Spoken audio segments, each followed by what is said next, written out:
Hey guys, want to take a look at the first polls that have been released for the 2022 midterms because, those primaries are going to occur in less than a year, and then you'll have the general election in November of 2022. However, those primaries are really starting to ramp up as more candidates are announcing their candidacies, and also you see quite a few that are dropping out as well. So, taking a look at the latest polls for the 2022 Senate, there really have not been that many polls. However, there have been quite a few important polls that really could tell us a lot about those races and how they will go in the next couple of years. So before we get started, make sure to join my Discord server if you have not. The link to which is at the very top of the description below. And we have a pretty cool mock government on there, so make sure to join that if you have not. But taking a look at the latest Senate polls, as you can see, the latest poll released on April 19th, conducted from April 7th to the 8th by Remington Research Group. So essentially, these are polls in the state of Missouri. So Missouri is a very important state for the GOP. This is a state in which they have been able to do very well in recently. This is also a state on the Senate level that they have to win in 2022. They cannot lose Missouri. Currently, the polling, it's around a likely margin for the Republicans, and I'll take a look at the polls a little bit more in depth in just a few moments here. But Missouri on the presidential level has been very, very red. Trump won it by 15.4% in 2020. 2016, Trump won it by 18%. 2012, Romney 9%. And then 2008, this was really when Missouri became a red state. Missouri had been a bellwether state for a very long time, but when it voted for John McCain instead of Barack Obama, and Barack Obama, of course, won in 2008, that really made Missouri no longer a swing state, because if you look back, 2000, 2004, Missouri voted with George W. Bush, but before this, of course, Missouri voted with Bill Clinton. So Missouri had been a bellwether state, just like Ohio, for a very long time. However, both these states have lost their bellwether statuses because they no longer really vote with the rest of the country, much more red than the rest of the country. So these polling numbers, I would say, are pretty bad for the GOP, but compared to their 2016 numbers, they're not really that bad, because in 2016, Roy Blunt only defeated Jason Kander by 2%. Roy Blunt, being the incumbent that was first elected in 2010, won 54% of the vote in 2010. Very unpopular in Missouri, actually, but in 2016, he won his re-election. This was when Donald Trump won Missouri by 18%. On the same ballot, Roy Blunt, the incumbent senator from the state of Missouri, only wins by 2% over Jason Kander. So basically, Roy Blunt won basically every single rural county, while Jason Kander won all the urban areas. In 2018, you saw another Senate election here, this time with Claire McCaskill and Josh Hawley. Claire McCaskill running for a third term. She, of course, came up short against Josh Hawley, and Claire McCaskill basically lost the entire interior of Missouri, only winning the larger city areas. If you look at 2012, Claire McCaskill won a pretty strong victory, won many more rural counties. She basically lost all of them in 2018, which led to her loss, and also led to the loss of Jason Kander, who was a very, very strong candidate. However, Jason Kander has since had PTSD and other mental health issues, so he is very, very unlikely to run in 2022 for Senate, especially for Senate. I don't think that's something he's going to do, but he would have been the best candidate. Now, taking a look at the latest polls for this race, you see that there are basically two main candidates for the GOP, Eric Schmidt and Eric Greene. So Eric Schmidt is the current Attorney General of the state of Missouri, while Eric Greene, he is the former governor of the state. Now, he's a former governor because he resigned from the governorship due to allegations of sexual blackmail, and so that is why he is such a terrible candidate, and that's why he polls under Eric Schmidt against these possible Democrats. So Eric Greene, of course, had to resign, and this was, with the GOP in the state saying that allegations of him doing so, doing the sexual blackmail was, those claims they could have been true, and so the Republican Party essentially turned on him, and he resigned, I believe, in 2018. So that's essentially why he's such a horrible candidate, but he does do well among the GOP, and so I think that should be worrying for the Republican Party, because you don't want to see another close race that could go to the Democrats. Democrats have won races where they ran against horrible Republicans. You saw with Roy Moore losing in Alabama. Roy Moore lost to Doug Jones in Alabama, and Roy Moore had a lot of allegations with stuff like this as well. So Eric Green's, clearly he's polling worse than Eric Schmidt against these other two candidates, as you can see, +4 for Greens and +8 for Schmidt and +7 and +12. So really not the best of numbers. But for the Democratic nomination, you have Quentin Lucas. He currently is the front runner, and you also have Scott Sifton and Jay Nixon as the other two who follow behind him. The betting odds here really have not been changing too much, but definitely Quentin Lucas is the front runner. Although it's not a shoe shoo-in. It's not definite right now. All three of these candidates, I think, have a pretty good chance at winning the nomination for Missouri Senate.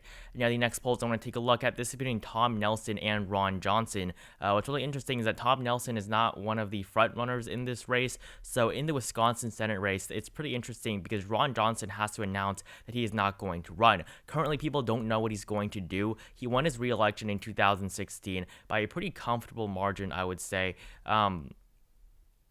If this map wants to load here, but basically, in 2016, you saw the re-election of Ron Johnson when he said that he would not be running for a third term in 2022. He has since changed his mind on that, but in Missouri in 2016, he won by 3.4%, but this, of course, was before he, became a lot more to the right as of this point. And in 2016, he ran against Russ Feingold, who he defeated in 2010, and Russ Feingold was first elected in 1992, so he was a former senator running for, I believe, his fourth term in 2010, but he lost. In 2016, he came back, challenged Ron Johnson again, and Russ Feingold lost once again. So Ron Johnson was able to defeat, this former senator twice. However, for the Democratic nomination now, Russ Feingold does not seem to be running, nor do I think the Democrats are going to nominate him for a third time. But as you can see, these are the current numbers for the Wisconsin Senate. Definitely, the numbers have been changing a lot. You saw Ron Kind was the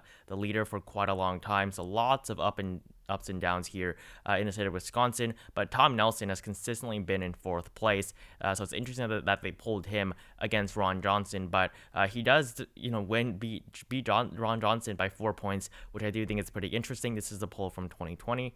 They just added it very late, but next we have some polls from Ohio. Tim Ryan, Amy Acton. Amy Acton has actually dropped out, which is unfortunate because she actually polled in front of these Republicans. So in the state of Ohio, you have basically for the Democrats, Tim Ryan is a shoo-in right now. He already announced his campaign. He's pretty popular in Ohio, especially among the Democratic Party. He ran for president in 2020 very, very unsuccessfully, but he was still able to keep his House seat. And so Tim Ryan, 84 cents per share as of right now. I think it'll definitely be pretty difficult for him to win. And actually, before going any further, I'm going to fill in this race in Wisconsin. This doesn't really mean much because it's just really just one poll, but we'll get a lot more in the future, and I'll take a look at all of those with you guys, of course. But taking a look at the Democratic nomination here, it's pretty much a shoo-in for Tim Ryan. I really would not expect anyone else to win. Amy Acton had a chance for a long time. However, she did decide to drop out of the race. And then for the Republicans, you have J.D. Vance, Jane Timken, and Josh Mandel, all with a significant chance of winning this nomination. As you can see, pretty close race between the three. However, Amy Acton, who dropped out, polled in front of all three of them, while Tim Ryan, he polls behind them by very small margins. So definitely the margins are not too bad, honestly, for Tim Ryan. If you do look at the numbers, especially on the presidential level for Ohio, I mean, they were horrible for Biden, horrible for Clinton, plus 8%. I mean, this state went to Barack Obama just 8 years before this, but looking at the numbers from 2016 in Ohio, Rob Portman won re-election. So Rob Portman, he is the retiring incumbent Republican in this race, and he won 58% of the vote in his last run. So definitely a very strong victory, but he has decided to retire. And then 2018, he saw another Senate race. So even though he won by, 21 points, in 2018, Sherrod Brown, a Democrat, won re-election, but he had been in the Senate for quite a long time. He did defeat Jim Bernacchi, but Sherrod Brown, he is still a Democrat, and he still won in Ohio, of course. He was unable to win. There's more rural counties. If you just look at this map compared to 2016, as you can see, the rural counties are really moving away from them. Josh Mandel actually ran in 2012 for the Senate. Sherrod Brown, 2016, you see a lot more of those rural counties voting for Sherrod Brown that he, started to lose. However, he, of course, gained more votes in those urban areas and was able to win re-election in 2018. I think it'll definitely be tough for him in 2024, but still, this does show that Sherrod Brown does have, a very strong ability to win in Ohio. But Tim Ryan is not Sherrod Brown. Tim Ryan is not an incumbent either. It'll definitely be a lot more difficult for Tim Ryan if he does want to win this race in 2022. So essentially, the field has basically cleared its way for Tim Ryan, but it'll be interesting to see how he does, because he's not especially the best candidate, in my opinion. I think the Democratic Party really could have nominated someone better, but right now, the Republicans clearly the favorite in the polls. However, it is by a smaller margin than it is in Missouri, which does make sense. Some other polls I want to take a look at here. Definitely the Georgia polls I think are very interesting. Raphael Warnock is the incumbent. So Warnock won his first election in 2020. Or this is New Hampshire. All right. But if you do want to take a look at the numbers in Georgia, I don't think I have them up right now, actually. But in 2016, or not 2016, in 2020, you saw the election of Raphael Warnock, who, of course, is the incumbent Democrat in 2022. He defeated Kelly Loeffler and Doug Collins. It did go to a runoff, but Raphael Warnock became the first Democratic senator from Georgia in a very, very long time.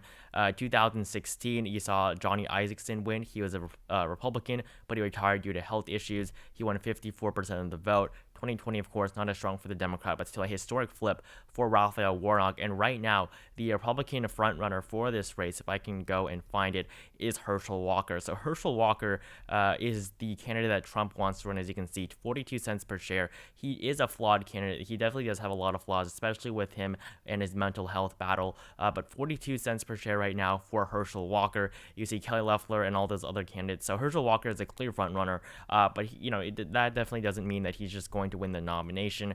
But this is because, of course, Doug Collins dropped out. He had an over 50-cent share for a very, very long time and was considered to be the one that would follow be the next nominee for the Republicans here, following Kelly Loeffler and her defeat in 2020. But Herschel Walker right now seems to be the one that Republicans are rallying around. He's definitely a flawed candidate. As you can see, his numbers went straight up after Doug Collins basically decided to leave the race a couple of days ago. So right now it's probably gonna be Herschel Walker against Raphael Warnock. But Herschel Walker definitely could just not run. He has not announced a campaign. I think if he does, his chances will go up by a lot. But he's a former football player, played in the NFL. Really doesn't have too much political experience. But it'll be interesting to see what happens there in Georgia. But right now, Raphael Warnock, if he ran against Loeffler, who he defeated in 2020, Warnock wins by 5. And I mean 2020. I mean, it was a 2020 Senate race, but it was conducted in 2021 early in the year. But it is still a 2020 Senate race for Herschel Walker. Herschel Walker is the only one that Raphael Warnock defeats loses to, and then Raphael Warnock does defeat Doug Collins by 1 point in this poll as well. This is conducted by Trafalgar, which does have a reputation of making Republicans seem like they're doing better. So definitely keep that in mind. And even though Walker does lead, it's still very early on in the race, and he really doesn't have too much political experience, and people know a little bit less about him, really just more of, him and, his time that he spent in the NFL. And the final polls I do want to take a look at, I think these are pretty interesting, are the ones from the state of New Hampshire. So New Hampshire, Maggie Hassan is the incumbent Democrat right now. She won a very close race against Kelly Ayotte, who is the incumbent. She first won her seat in 2010, won 60% of the vote, and then she, of course, lost to Maggie Hassan in 2016. Definitely a surprise. And she won 48% of the vote, and this was on the same ballot that Hillary Clinton won in 2016, won New Hampshire by a very tight margin. So definitely New Hampshire looked as if it might have gone red in 2020 after those disastrous performances from especially Hillary Clinton. But Maggie Hassan flipping, this seat by a small margin really isn't that bad. She still was able to win in a seat that a Republican previously held. But the issue for her is that Kristen Sununu could possibly run against her. Kristen Sununu is the governor right now. Maggie Hassan was a former governor before she joined the Senate. But Kristen Sununu is basically the one that really is the only one that has a chance at winning the race. That's why it's so close. And Kristen Sununu would be the perfect candidate. He's the only one on the GOP side that can actually win. I think everybody does know that. He's the only one with the chance, because in 2020, Jeanne Shaheen won re-election without going against any strong challengers. She won by 15.6%, and Joe Biden defeated Donald Trump here by 7.4%. So there is a clear advantage for the Democratic Party in the state of New Hampshire. But if they can nominate someone popular among the GOP, like Kristen Sununu in the state, definitely it's very possible that the Republicans could defeat Maggie Hassan and win that Senate seat, which would be very important to them. Basically, the polls in Georgia right now, they do benefit Raphael Warnock. And then in the state of New Hampshire, if you do look at these polls, Maggie Hassan basically defeats everyone. As you can see, 19 points, 13 points, 5 points against Ayotte, who is the person that she, of course, defeated in 2016. But against Kristen Sununu, and that's really the one that matters, she is losing against Kristen Sununu. So I'm going to give this as lean for the GOP right now, according to these polls. And this map doesn't really mean anything. It's not really going to be, there's been 1-2 polls in every single state. So I'm just filling these in so you guys can get a clear picture of where these races stand as of right now, according to the, small amount of polls that we do have. But in the state of New Hampshire, Chris Sununu +6 and Chris Sununu +2, from 2 different pollsters. I think that's definitely very, very interesting. And if Chris Sununu does run, I don't think he'll be leading by this much. I think his margin will probably decrease and the race will get very, very competitive. But in 2022, it's going to be a wave GOP year. That's just how it's historically been. 2022 on top of that, Chris Sununu will be term limited very soon. It'd be a perfect run for him. He has support from Donald Trump, and he's not running against Jeanne Shaheen, who I don't think he really wants to run against, because if you look at these races, he will not be able to run again until 2026. Because there will be no Senate elections in 2024. So he'll have to run against not Maggie Hassan. He'll have to run against Jeanne Shaheen, who is the stronger candidate in 2026 if he doesn't want to run for Senate, and then Maggie Hassan again in 2028. So I don't think he really wants to wait. I do think that it'll benefit him, but Jeanne Shaheen, defeated Corky Messner, won every single county. Definitely very strong victory for her. If you look back, 2016, she won by a much smaller margin. And 2014 or 2008, I believe this was her first election in 2008, or actually, okay, all right. So she ran first in 2002. She lost her race, and then she ran in 2008 with the election of Barack Obama and was able to win, defeating a incumbent Republican. So the polls right now, I think they're very interesting. Definitely, you see some Republicans doing very poorly in states like Missouri and Ohio against some of these possible Democratic candidates. You also see Tom Nelson defeating Ron Johnson, but you do see that Raphael Warnock will have trouble against Herschel Walker, and same thing for Maggie Hassan against Chris Sununu, the governor of New Hampshire. So thank you guys so much for watching this video. Make sure you like it down below if you enjoyed it. Comment down below who you think will win the Senate in 2022, as well as why you would think that. Subscribe to my channel if you have not. The link, subscribe to my channel if you have not. Join my Discord server if you haven't. Link at the very top of the description below. Remember, we have a pretty cool mock government on there, so make sure to join that if you haven't. And I'll see you guys in the next video.